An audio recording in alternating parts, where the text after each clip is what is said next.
Welcome to Introduction to States. After watching this video, you will be able to explain what is a state in React, explain what are props in React, and compare and contrast state and props in a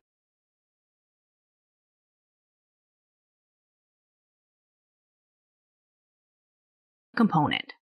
States allow you to change data in an React belong to the component vendors.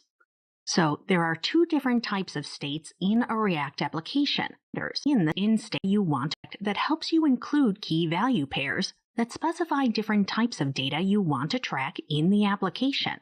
React components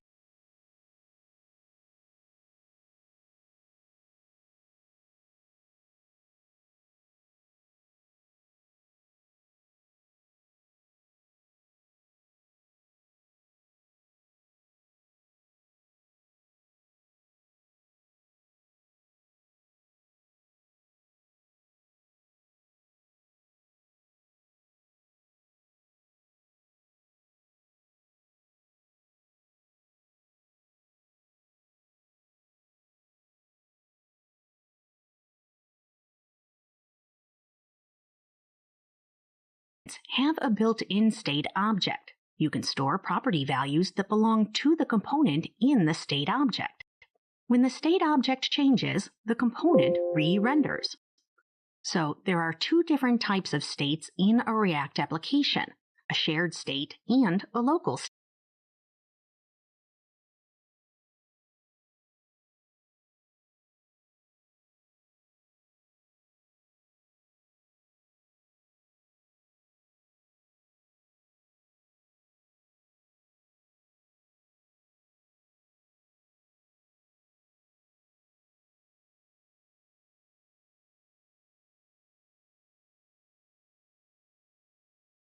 state. Shared state is shared by multiple components and is complicated.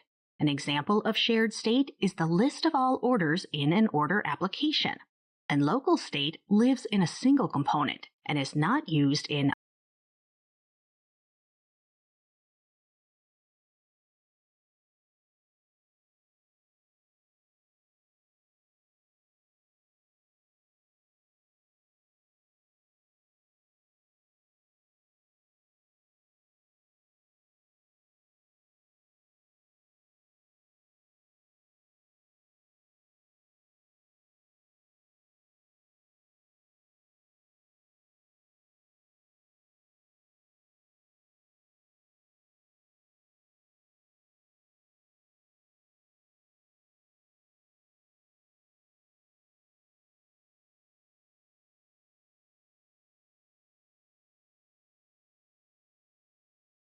other components.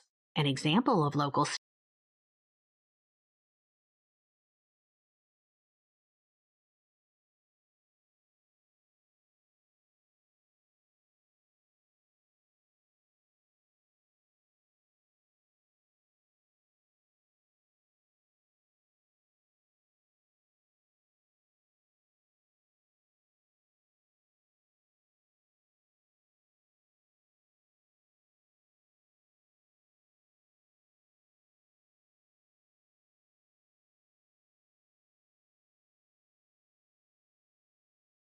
state is hiding and showing information. State is a plain JavaScript object used by React. Information. State is a plain JavaScript object used by React to represent information about the component's current situation.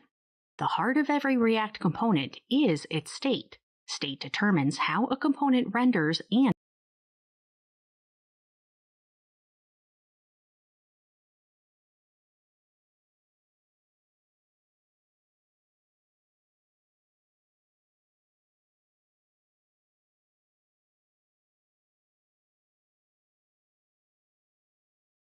behaves. A state allows you to create dynamic and interactive components. The state is an instance of the React component class that can be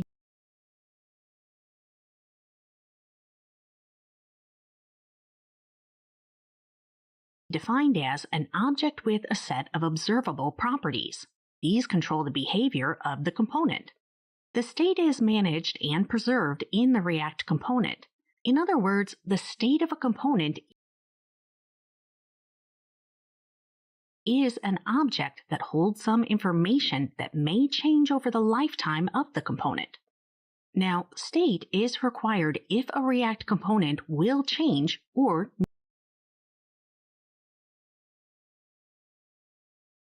needs to change during user interaction. You can track the change in the component by using a state. This includes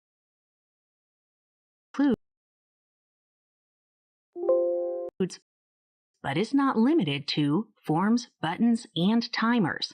For example, consider a simple application with a button and a counter.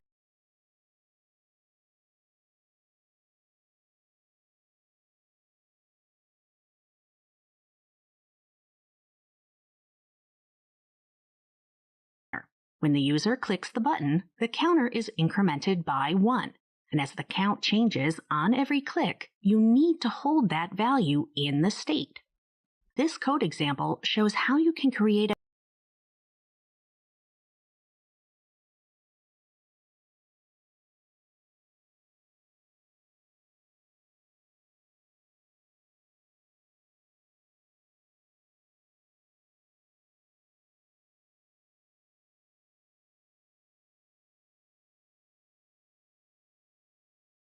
a test component that contains the state with attributes such as ID, name, and age. The component's render function returns the state attributes name and age. The state that holds the attributes will change as per the requirement of the component. Now, props is short for properties,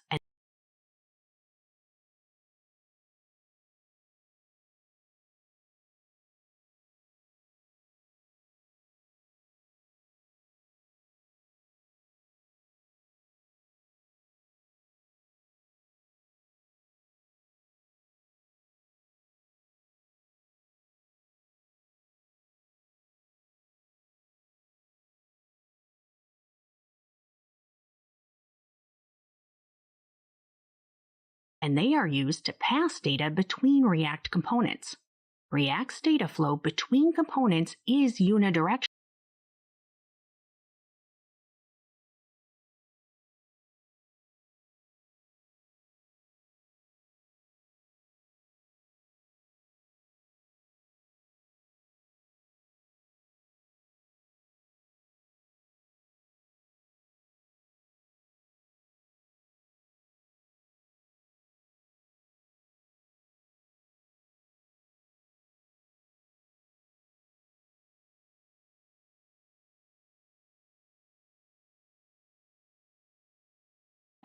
From parent to child only. Props are read-only components.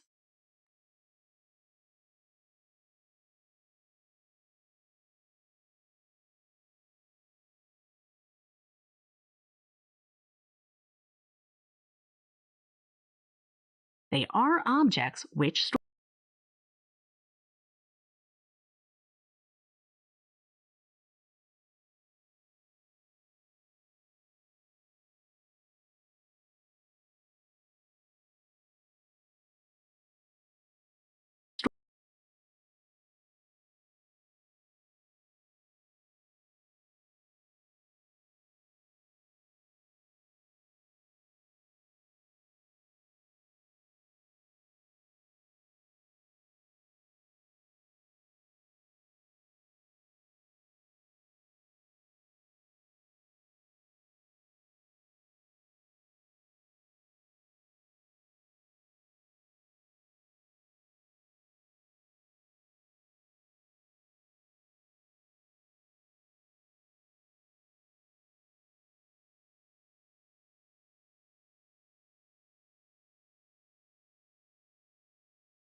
store the value of attributes of a tag and work like the HTML attributes. They are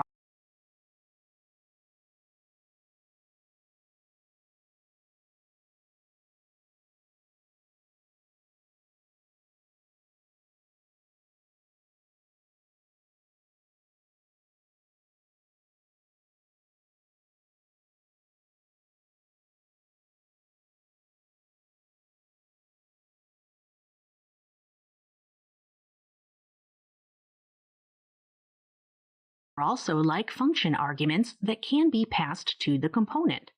Props are immutable and cannot be modified from inside the component. Props should never be changed in a child component. If a variable gets modified during a process, it should belong to the component state.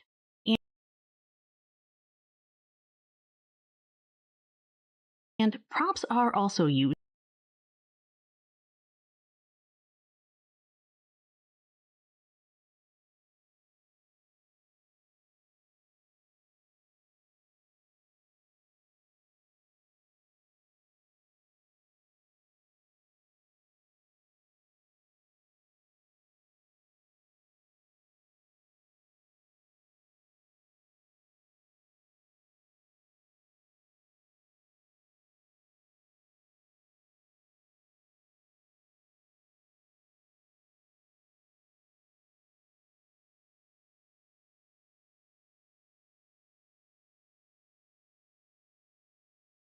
to allow child components to access methods defined in the parent component. The state is managed in the parent component, and the child component does not have a state of their own. Most of your components will display information based on the props they receive and stay stateless. So let's see an example of props. This example creates a class, test component, that extends the React component. It renders props that accept the attribute name. Then you can pass props to the test component that accepts different names like John and Jill. Now let's look at the differences between state and props. A state can Now let's look at the differences between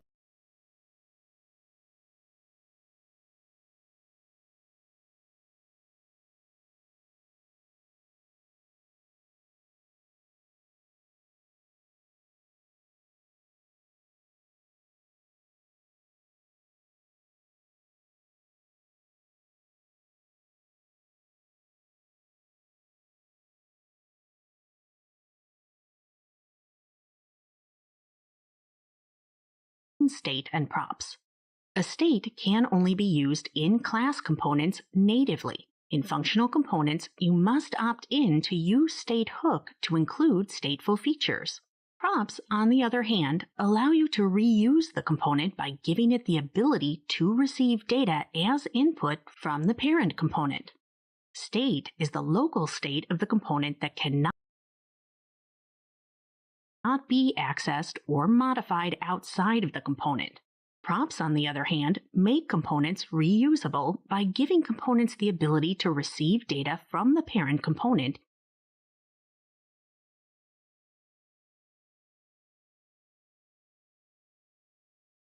in the form of props. Components can create and manage their own data with state, whereas they receive data from outside with props. State is used for managing data, while props are used to pass data. State data can be modified by its own component, but is private and cannot be accessed from outside. Data from props is read-only and cannot be modified by a component that is receiving it from outside. And you can modify state with the setState method, whereas props can only be passed from parent component to child in a unidirectional flow. In this video, you learned that state is a plain JavaScript object used by React to represent information about the component's current situation. State allows you to create dynamic and interactive components. Any changes in the state data cause the re-rendering of the component to reflect the change. Props is short for properties. and they are used to pass data between React components in a unidirectional flow from parent to child. And components can create and manage their own data with state, whereas they receive data from outside with props.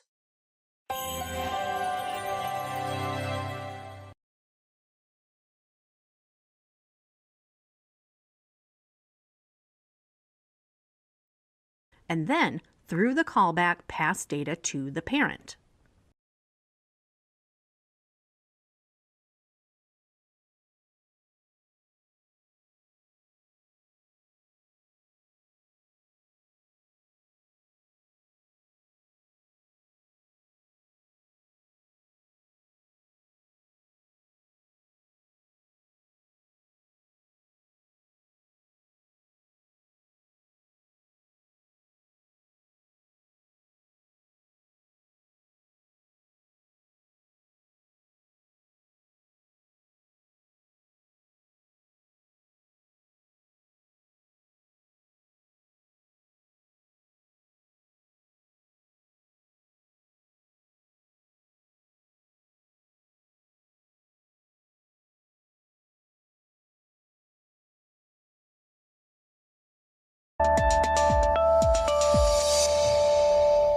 Welcome to passing data and states between components. After watching this video, welcome to passing data and states between components. After watching this video, you will be able to describe the lifecycle of React components and explain how to pass data and states to components. Each React component has three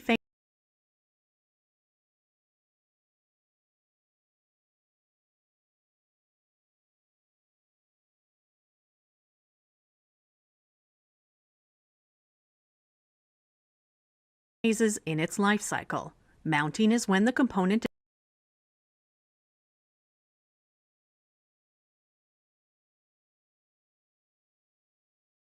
is first created.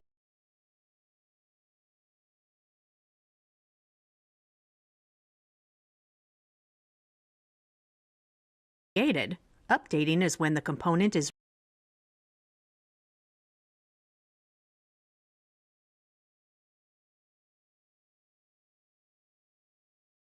rendered on a change of state or properties, props. And unmounting is when the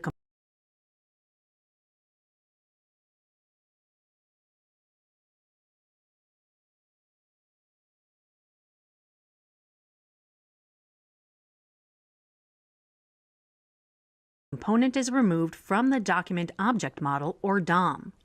In mounting, four methods are called in this order. The constructor method constructs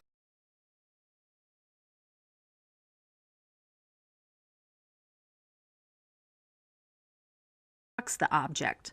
This may call the superconstructor with the props object if any specific props are being set. The getDerivedState from props method is used only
when the state depends on the changes to props. The render method is made mandatory in a React component. This method makes the component appear. It must return a DOM element, and it can return only one root element, which may or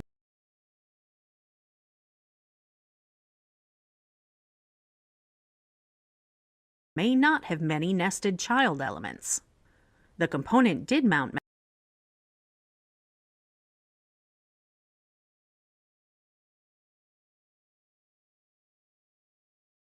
method is invoked immediately after a component is mounted or inserted into the DOM tree. When the component app method is created, the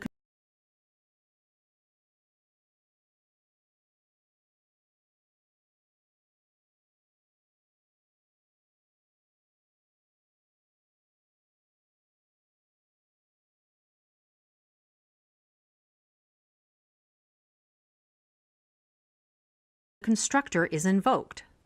The constructor first calls the super and then logs on to the console. Then the render method is invoked. This method logs on to the console and then renders the component. And lastly, the component did mount method is invoked. You can see this in the order of the console logs in the page rendered. In updating, 5 methods are called in this order. The getDerived state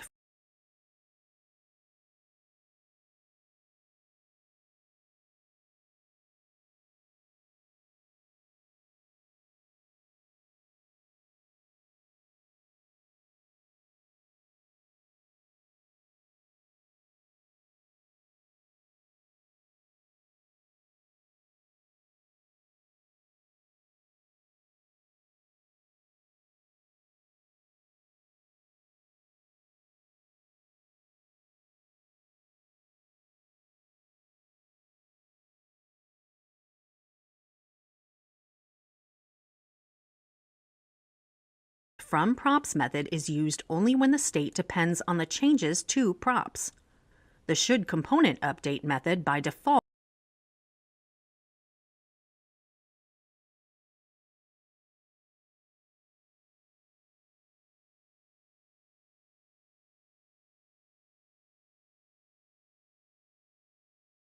returns true.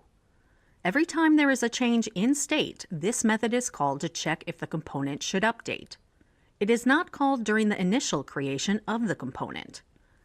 Make this method return false only if you don't want to render the changes in state. The render method is the same render method used in mounting, but here updates the component.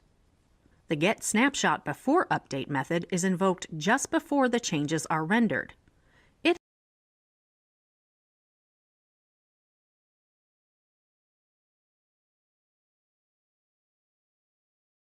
helps keep track of what has changed. Any value returned by this lifecycle will be passed as a parameter to the componentDidUpdate method. And componentDidUpdate is invoked immediately after updating occurs. When the state of the component app is changed, it is updated. Consider an app component with a click counter maintained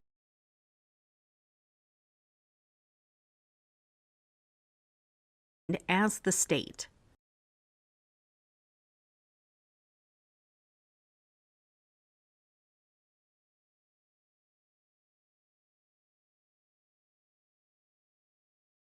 With the on-click of the button, increment counter is invoked, increasing the counter state by 1. Every time the state changes, the component is re-rendered, but this can be controlled. The shouldComponentUpdate method returns true by default. This method is rarely overridden, that is,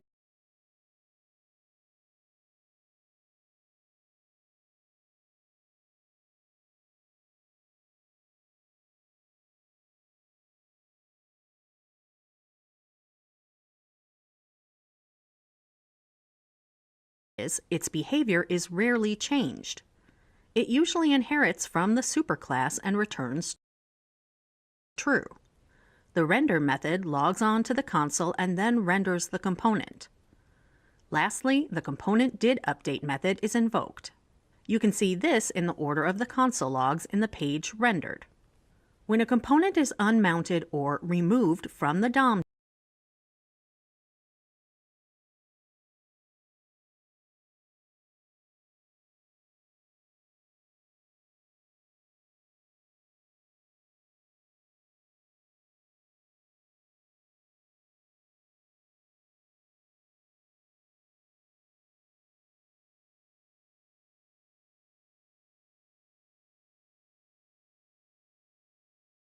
tree, the component will unmount method is called.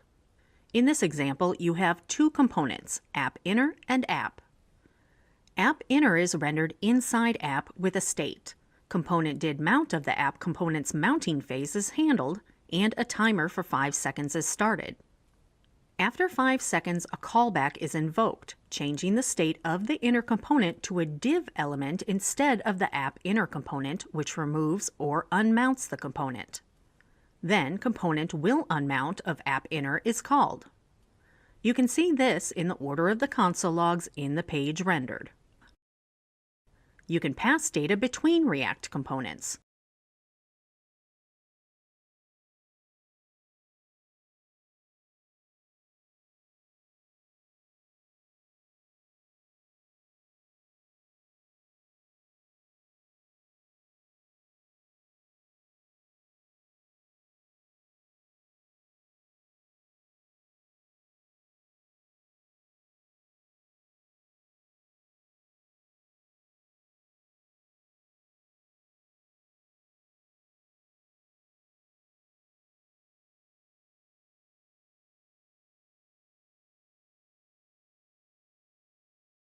Consider the relationship between components.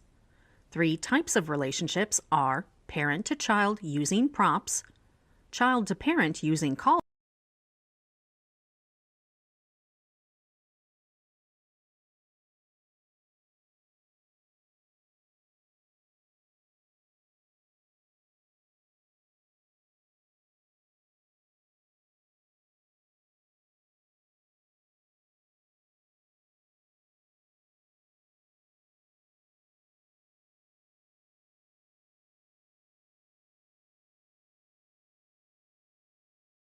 callbacks, and between siblings using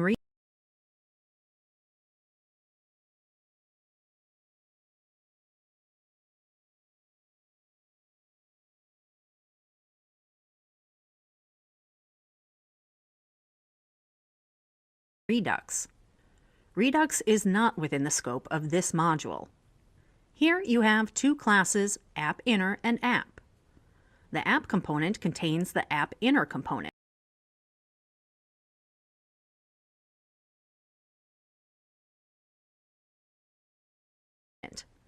App is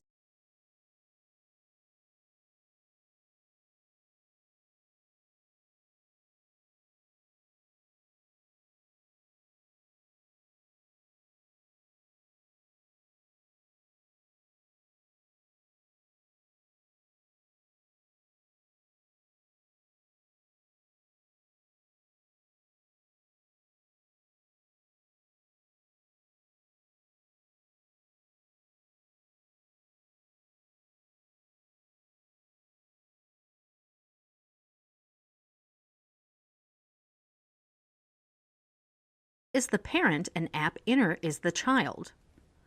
App sets the property color and name for app_inner. The data is passed to the child every time a new value is entered in the input boxes in the parent.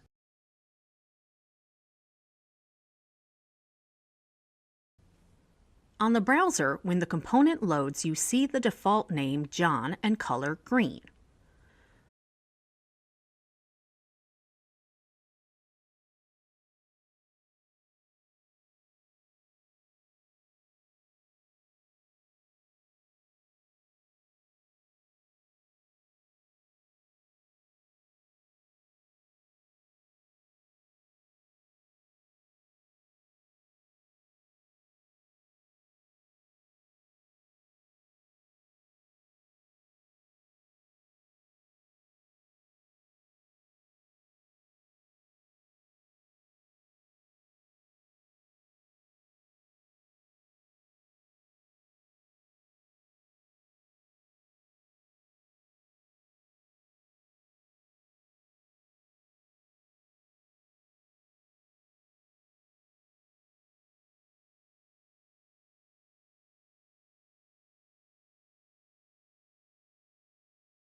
as a property, and then, through the callback, pass data to the parent.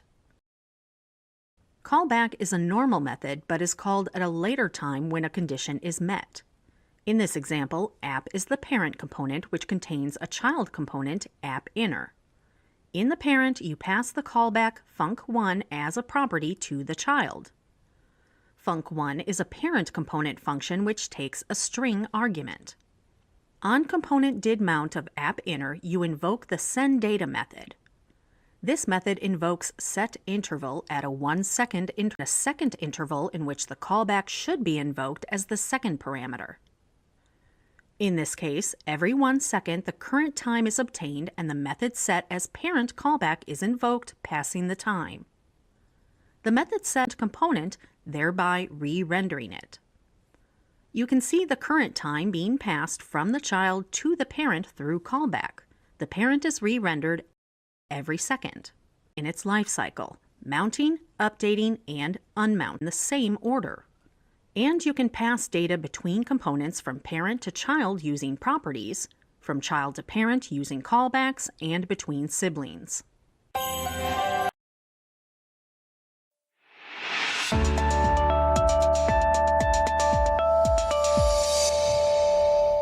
Well,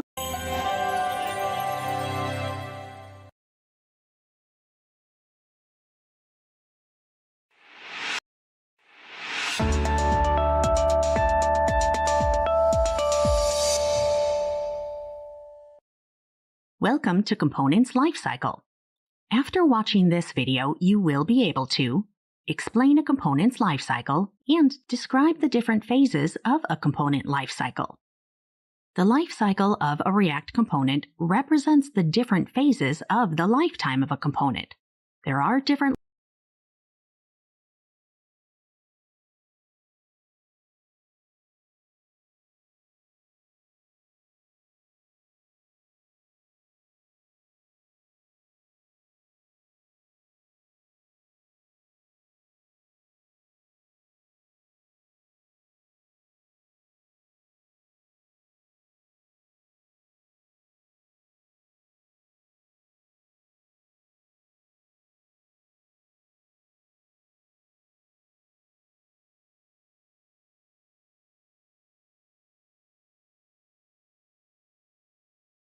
lifecycle methods that React provides at different phases of a component's life.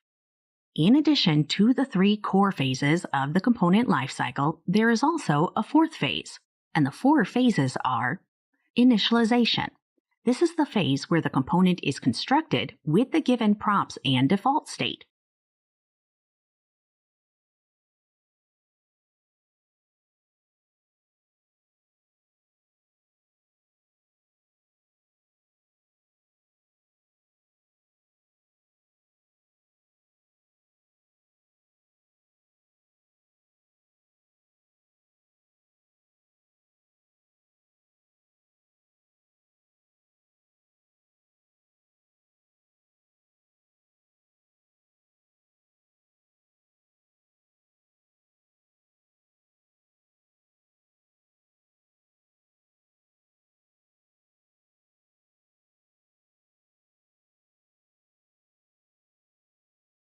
This is done in the constructor of a component class.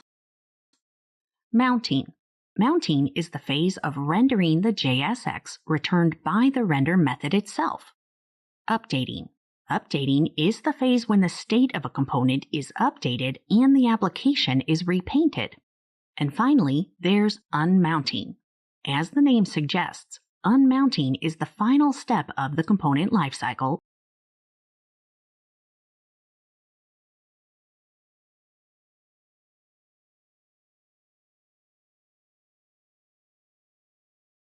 where the component is removed from the page. The component lifecycle starts when components are created or mounted on the DOM. Once mounted, they grow by updating, and then they die or are unmounted on document objects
object model or DOM.